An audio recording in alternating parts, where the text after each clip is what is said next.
Well, I'll tell you. We're pruning. Pruning what? We're pruning mangoes. What? George, you can't prune mangoes in December. Well, you can if you know what you're doing. Come find out. All right, so here's the thing. I could do a very long form video about pruning. I'm probably going to do a lot of videos about pruning because there's a lot of information about pruning. When to do it, how to do it, how not to do it, when not to do it. There's just a lot of information. Now, you don't want to come in and just start hacking up your trees in December right before your bloom. You're looking for specific things. You're looking for dead branches and sucker branches, because that is what's going to pull all the energy away from your big main stems where most of your fruit is going to be. Now, mango trees are very resilient trees. They want to grow. In fact, most of the time, if you're having a problem with it, you might be loving on it a little too much. But don't worry, I do it too.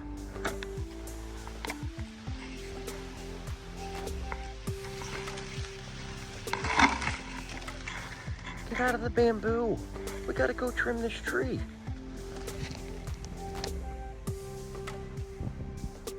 That's my "don't be stupid" sign. My 4-year-old can't read yet. I said, "Dad, what's the sign say?" It says, "Don't be stupid."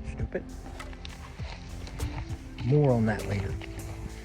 At some point, I'm going to do a "what's this channel all about?" Hopefully I don't do it a year from now after everybody knows what the channel's all about. Now, this is Super Alfonso. Look at how beautiful and bushy this tree is now, but you should see what it looked like when I first put it in the ground. What a difference, right? This tree was almost dead. Very little green left. Now, as you can see, this tree almost completely died back. It's only about 2 green branches left on that tree, but that's really all a mango tree needs. Now, when I was planting this orchard, I didn't even really want this variety. I, like most people, am a sucker for good marketing. It doesn't have a fancy name. Which means it's going to be hard to sell. No matter how good the fruit is, without a fancy name, when people are walking up to your fruit stand, you may have a beautiful fruit, but if it doesn't have a fancy name, they're more than likely not going to try it. They're going to go with the other fancy names like orange sherbet or lemon zest or cotton candy. These awesome marketing names that people have come up with to help sell mangoes. It works. The problem is that all the really good fruit without fancy names tend to get overlooked. Hey, can you stop talking and just trim the tree already? All right, relax. It's good information. But I want to get in here and I want to clear out some of this stuff so that I can show you some things about damage on the tree and the resiliency of mangoes, because as you saw in the photo earlier, I'll show it again, this tree took a beating. Back to what I was saying before, I didn't even really want this tree in the orchard. Long story short, I let this tree sit in a bucket for months. No water, no irrigation, spring, part of summer, it died. And I was like, I had gotten several of these trees. I planted the one, and the one did really good. It bloomed like crazy, great fruit set, and the fruit was decent. So I said, you know what? I'll plant the rest of them too. But at that point, it had died, basically died. Anybody would look at this tree and say, yeah, it's a goner. But that's not how mangoes work. You put mangoes in the ground, even with a broken taproot and all the other roots ripped off, and more than likely it's going to grow. Only you can kill it, and most people kill it by overwatering, over-fertilizing, improper fertilizing. Hey, you're doing it again. Right now, you can't really, this tree is about 8 foot tall, probably about 6 or 7 feet wide, and bushy as heck. So we don't necessarily want that going into flower season and growing season, because there's a lot of sucker branches on it that we want to get in there. We want better airflow, and we want to work on our structure and create a good structure that can hold 300 to 500 pounds of fruit when this tree gets to the right size. So let's get to it.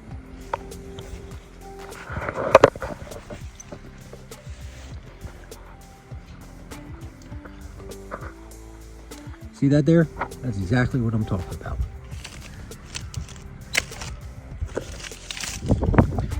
And what I was saying earlier about pruning is that this is really the only kind of pruning that you want to do in December. You don't want to jeopardize your fruit set or your bloom and do anything crazy with the tree.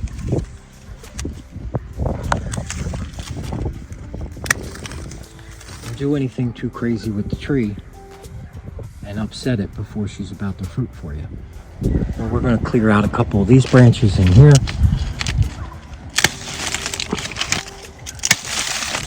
Now you see how that opened up? We've already got some sunshine in there. We're going to have better flow, airflow. Let's see that little guy right there.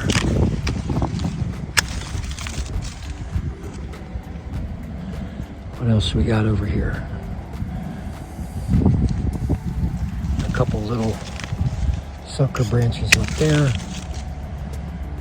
You want to shape your tree. I'm sure everybody's seen the Karate Kid. Get in there with your hand pruners and be like Mr. Miyagi. What we got over here? Let's get in there. There's some. There's a whole bunch of them.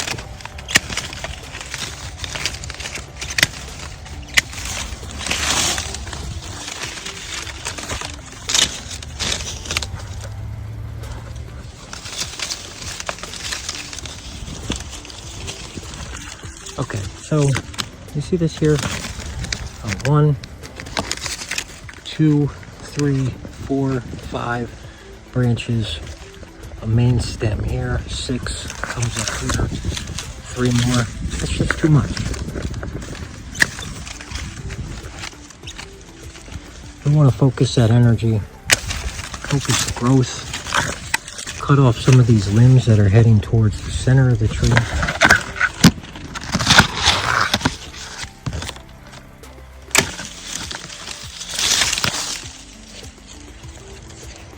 See that? A little bit of sunshine, a little bit of airflow.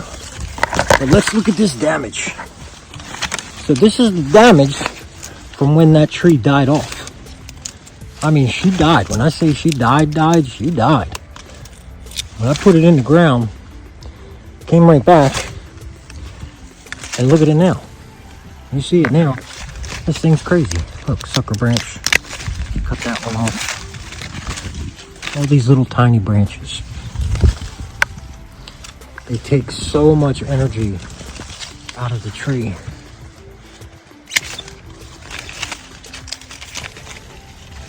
And at the end of the day, there's only so much nutrients available in the ground.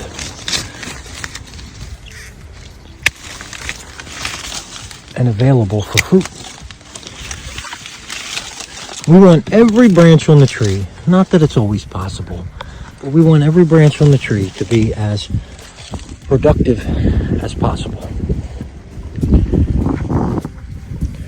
Let's see what we got over here. There, we got some more sucker branches in here.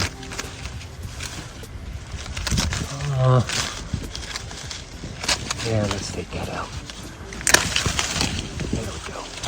That's going to create some good airflow.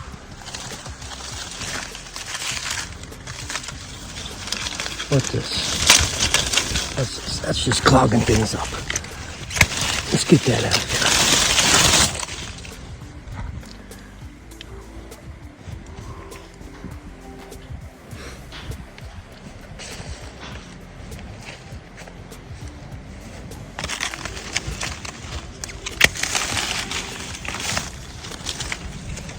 these little sucker branches.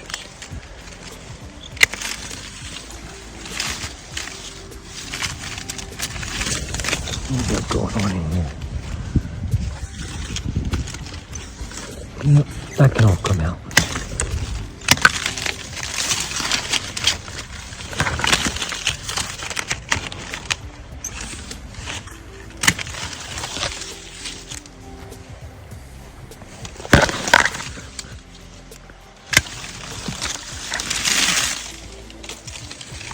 Now we got a nice little pocket there to let some sunshine in the middle of the tree, keep the air moving.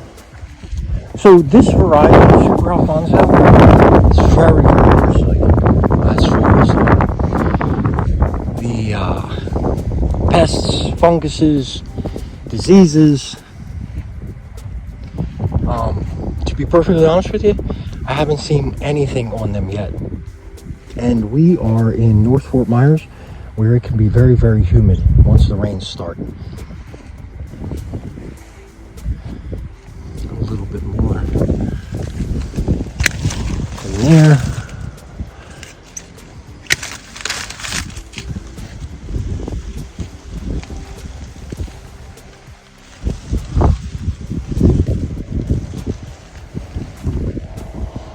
And look at this. Where was it? I saw it. Oh, there it is.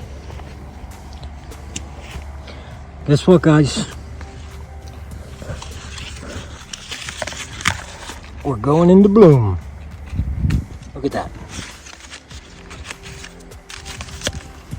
And I found more branches.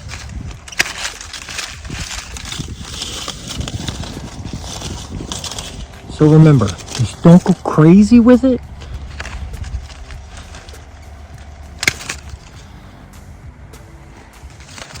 See, look, I got this, this branch comes up, oh, there's another one. This branch comes up here, comes up, splits off right here. Two branches, comes out, splits again, and we've got 1, 2, 3, 4. So, see that little thing? Get rid of that. Get rid of that. There's one on the other side, get rid of that. And that'll focus all the energy in that branch to this outside here. Because you want to try and keep your fruit on the outside. You can't keep all the fruit on the outside of the tree, but you can push a lot of it to the outside. Oh, there's another one. All these little branches.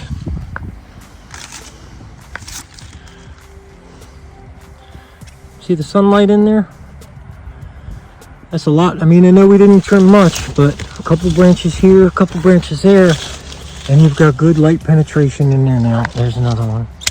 Get rid of that little guy.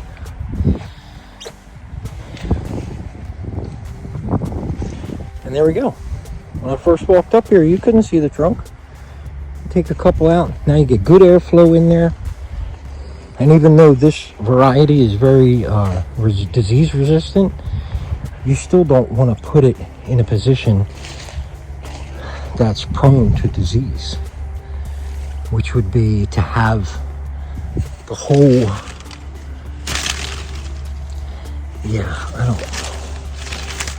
I'll leave it for now. To have the whole thing, the whole canopy be so compact that the center of the tree is extremely dark with no airflow. Look. Blooms.